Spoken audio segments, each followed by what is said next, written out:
The people of this city have spirit, I'll give them that. They've not lost the will to fight.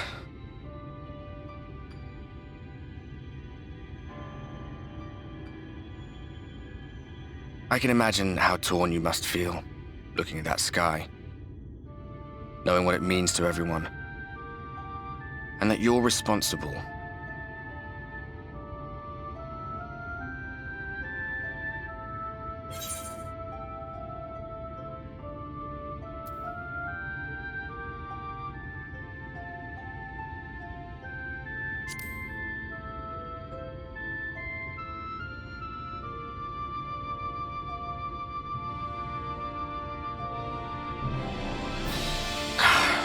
Neither can I, to be honest.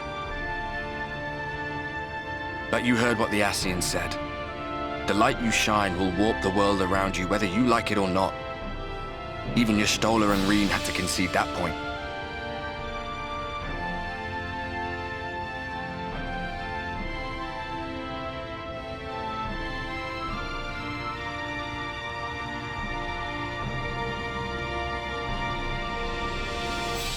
You're in a corner, and there doesn't seem to be any obvious way out. But that doesn't mean it's over. However hopeless it seems, you haven't lost yet.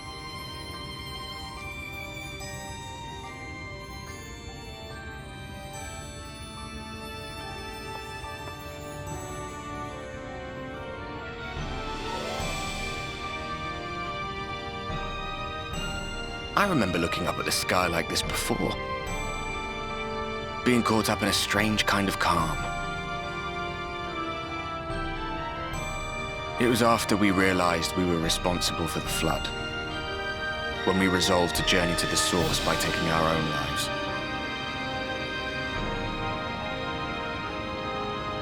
One last sacrifice. One last fight. One last failure. And then the Oracle appeared and, well, you know the rest. There were times in the years and decades that followed when I wondered if we might not have been better off just letting the rejoining happen.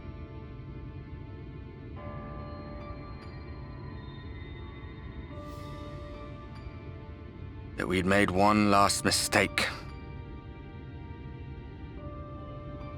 But seeing that giant Talos stir to life cured me of any doubts I still had.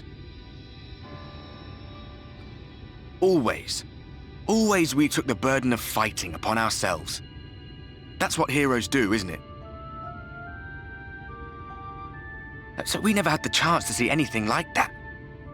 Our people coming together as one.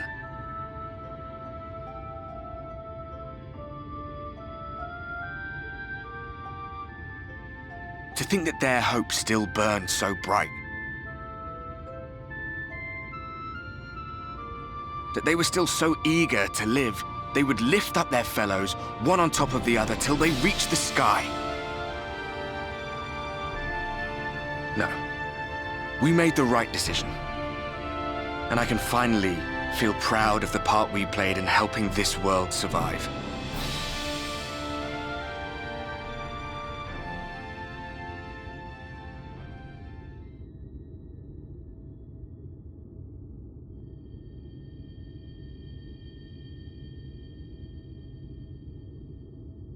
Well, come on then.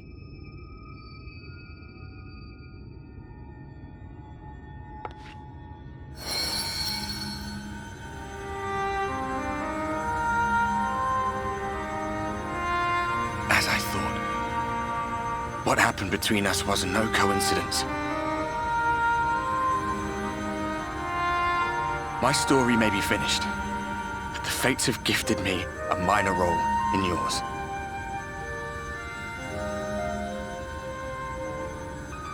I suspected as much the moment I realized you could hear me.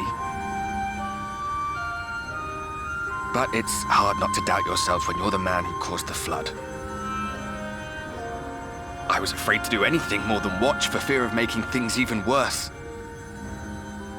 But no longer. After all, the path I once walked is now yours to finish.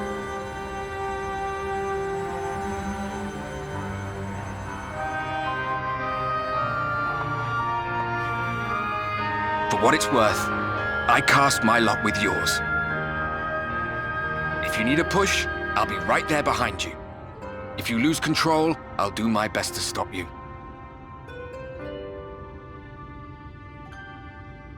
So, let us be about it, hero.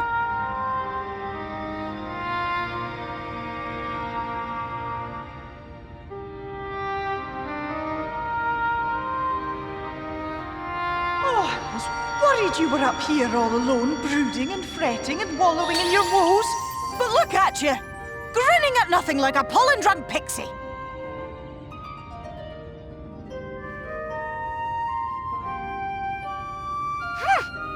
Look at what you've done to your ether.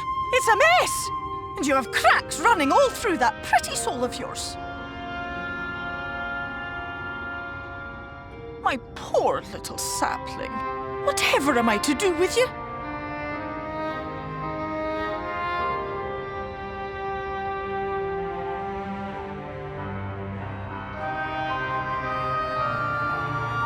Shall I yield up my throne?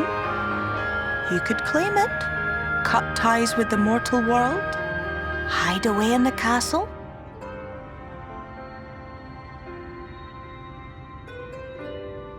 It won't fix the problem, but would it really matter?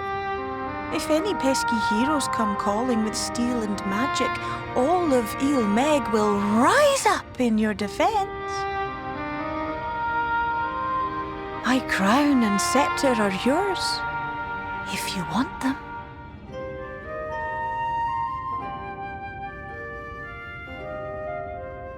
What? Don't give me that look.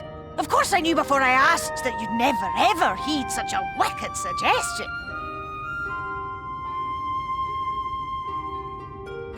And besides, what would become of my precious and ephemeral flower?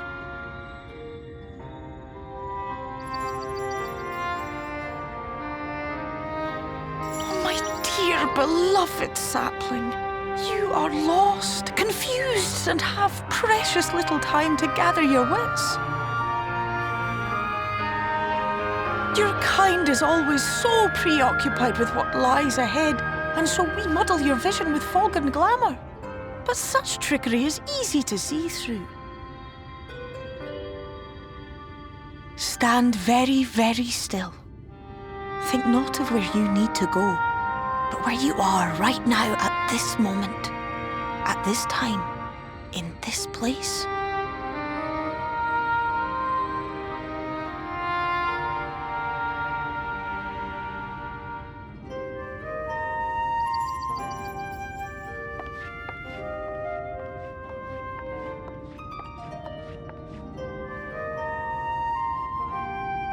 Our cairn of crystal. From shadowed hood he watched you go, his ruby eyes with warmth aglow. See yourself as he saw you, and that shall be the clearest clue.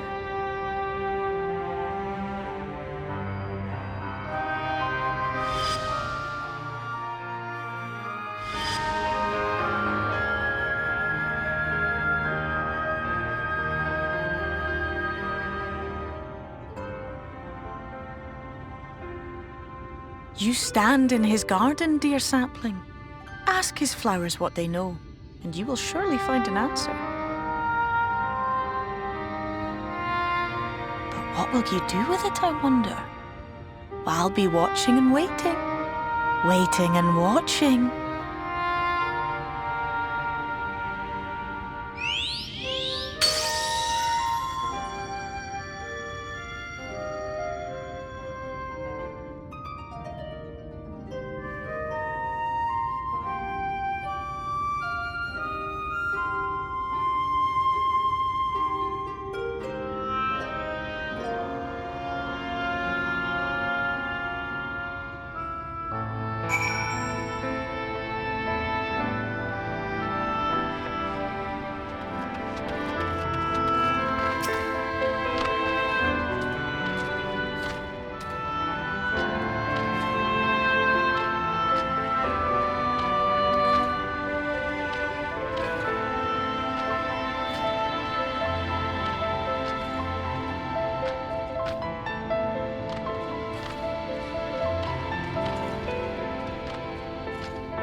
I have unlocked the door to the Umbilicus. You are free to enter.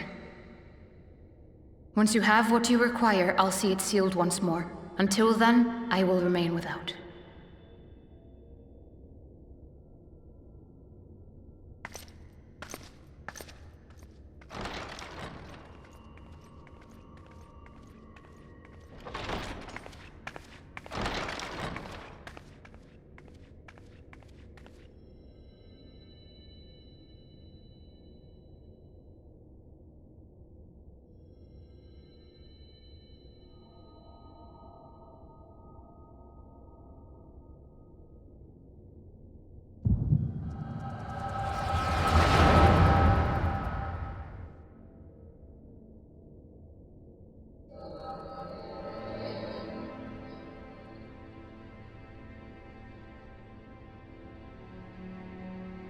A moment to collect my thoughts, I prithee.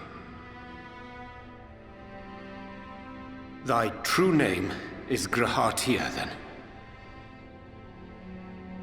By thy claims, thou too art a native of the Source, though from an age beyond our own, when the 8th umbral calamity hath visited devastation upon our star. Thou hast, by subtle means, reached across the boundaries of time and space to unsow the seeds of catastrophe, ere its creeping vines drag our champion unto an early grave.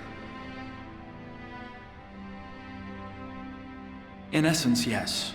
A difficult story to swallow, I am sure.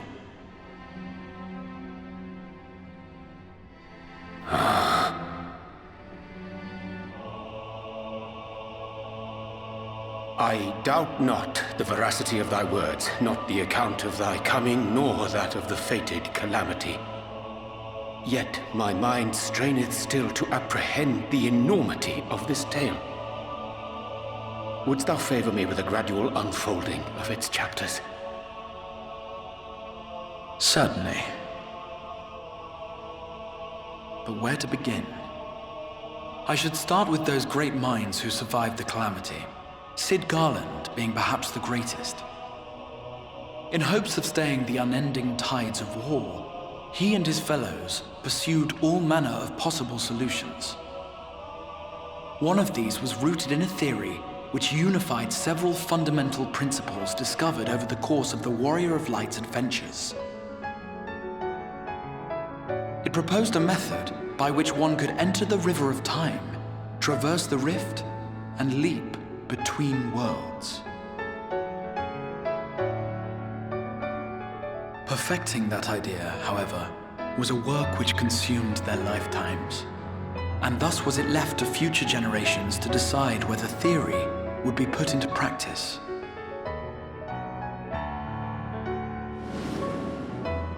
But all the while, the world continued to burn. Hope was a feeble outpost, beset on all sides by thievery and misery and murder.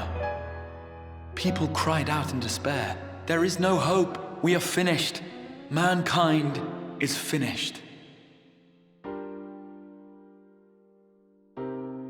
Then others raised their voices in answer. Though we be beyond salvation, those who came before may yet be saved. We will forge a crossroads and pave the way for a different future. By the wisdom of our forebears, we will prevent this calamity from ever having come to pass.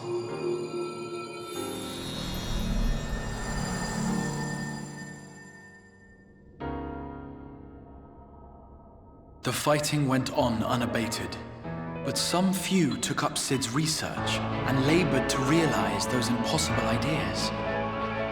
After 2 centuries of labor, their descendants finally succeeded in awakening the Crystal Tower, an integral part of the process, and, in doing so, roused its caretaker, me.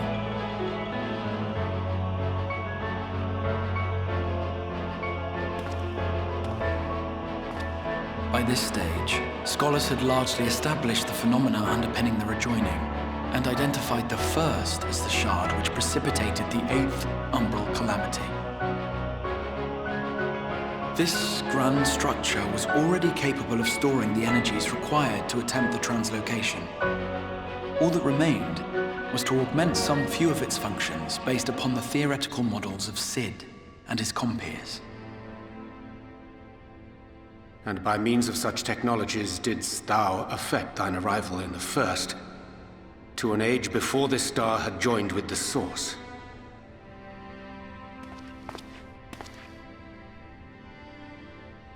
Some while before, as it turned out. 'Tis all but impossible to predict how time will flow between one world and the next, and we missed our mark by almost an entire century. But this only worked in our favor. The Sin Eaters could not be defeated without the blessing of light, and summoning the only woman who might stand a chance against them would require decades of preparation.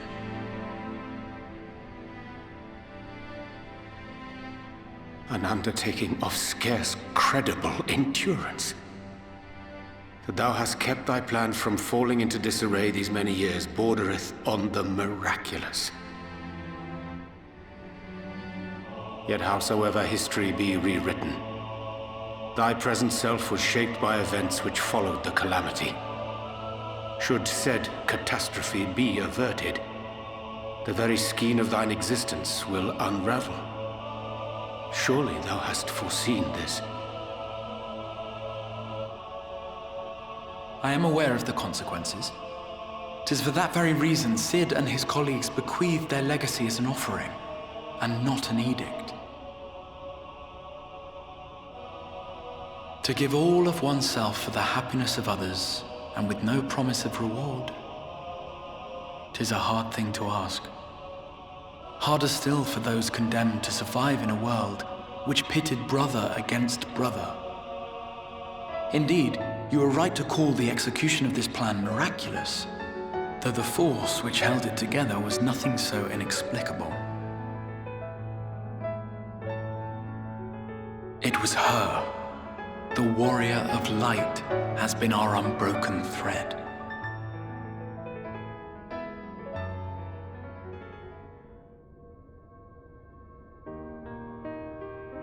Where others would stumble and fall, she would rise above. Where others would break and run, she would carry on. The warrior of light's tale is one of unyielding bravery. To tell it was to feel courage. To hear it was to feel hope.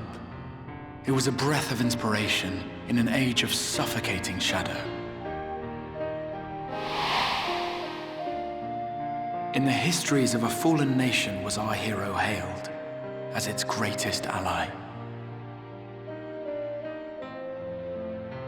In the time-worn pages of a noble's memoirs were her deeds joyously retold. For many, these stories were the flame which warmed them through the coldest of nights.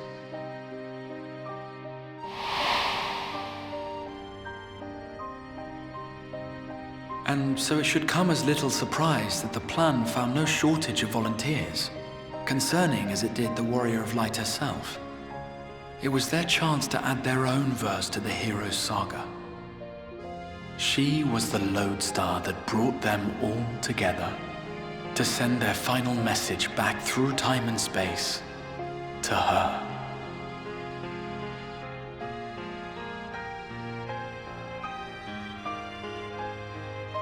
The light of your legacy was our torch in the darkness. Burn bright again and live.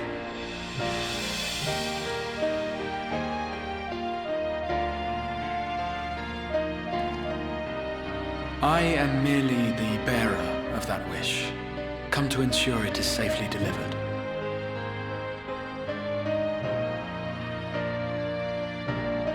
Wherefore sharest thou this burden with me and no other? What wouldst thou have me say? That you will be my accomplice? 'Twas you yourself who convinced me of your suitability when you spoke of how you learned of the Flood and of your part in arranging Minfilia's journey to the First.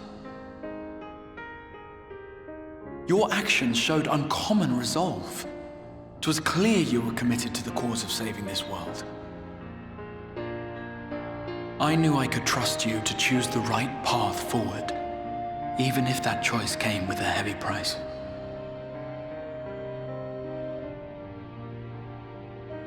What price?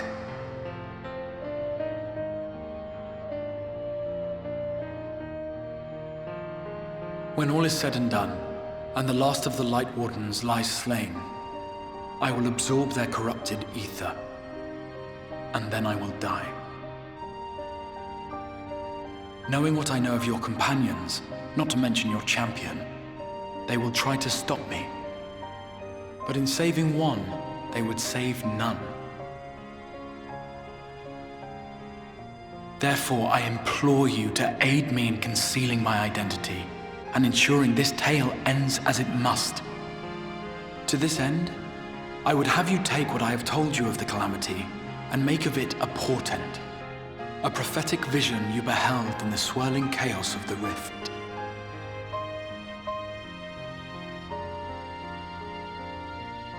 Is this truly thy wish?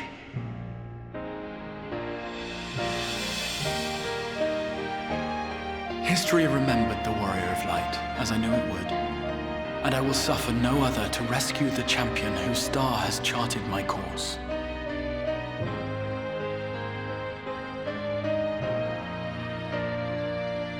I will see this tale to a happy end, my friend. There has been enough tragedy.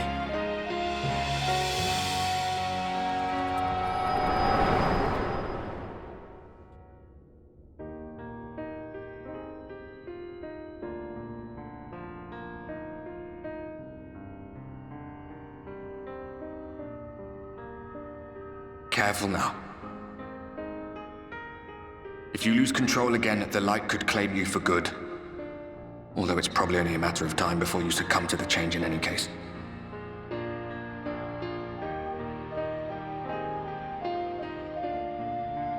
What do you mean to do?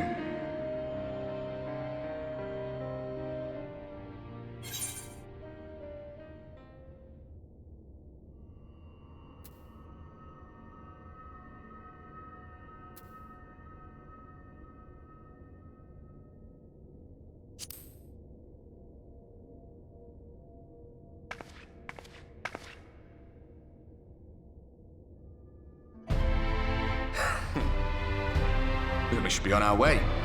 Dacian mentioned the Tempest, did he not? That's the stormy seas around Calusia to you. His lair must be down there somewhere, hidden beneath the waves.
Ah, we have found thee.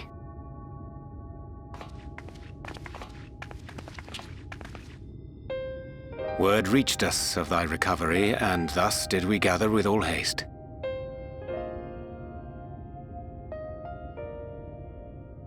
Ah. By thy looks, I gather thou hast gleaned that which I came to tell thee.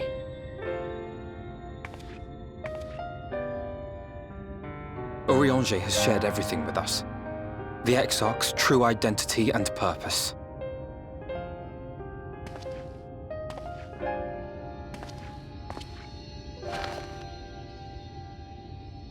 I offer no excuses. When I agreed to aid the Exarch with his plans, 'twas in full acceptance of the condemnation I would face when my duplicity was laid bare. Yet it is not rancor, but resolve that I sense in thee. Thou art fully intent upon walking thy path to its end, art thou not? If thou canst forgive my deception, or, failing that, set aside thy displeasure for a time, I do beg leave to follow thee. What strength and wisdom I possess are thine to command.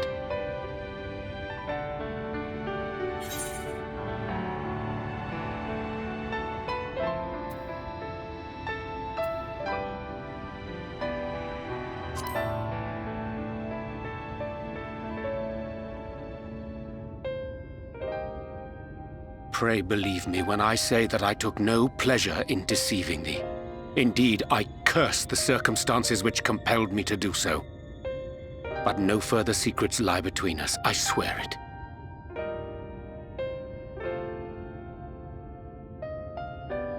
I'm sorry, but I don't think this is a good idea.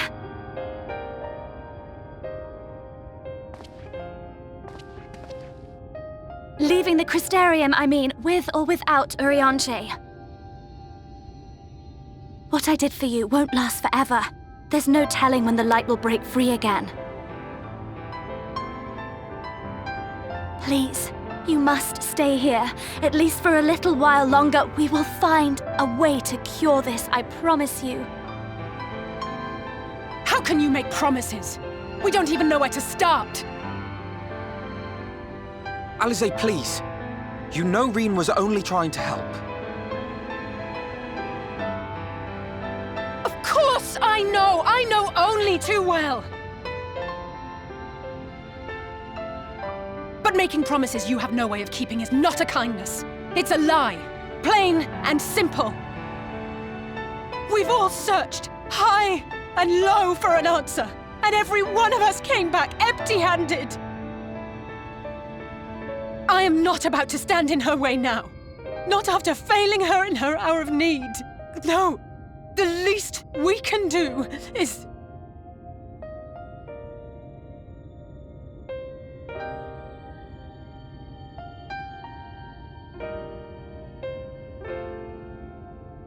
We will go with you as well. There is naught to be gained by standing still. Indeed, we have exhausted every other avenue. Lead, and we shall follow. If there is any hope to be found, then we will surely find it at your side. Are we all in agreement, then?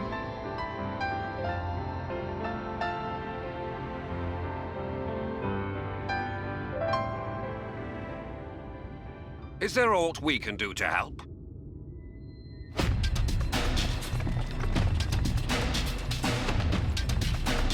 Though we may not know the whole story, we do know you're in for a fight. And while the Exarch's away, it falls to the rest of us to see the Warrior of Darkness is given a proper send-off. You told them! No! Well, not in so many words. Aye, we didn't need it spelled out for us.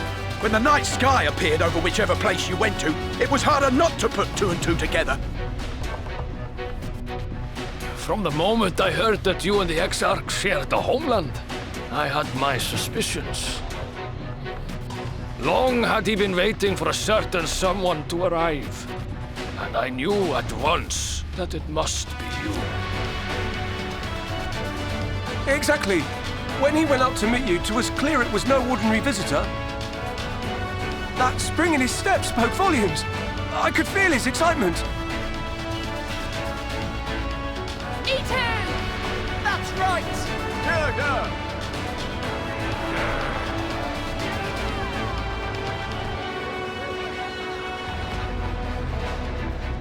We do not fully understand where you or the Exarch hail from, or why you've all done so much to protect us. But we are deeply grateful nonetheless.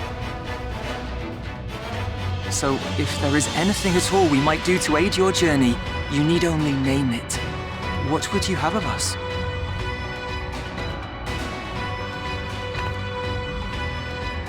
You might have invited them to join us, where there are not so many. But come, they are waiting. What is your will, O warrior of darkness?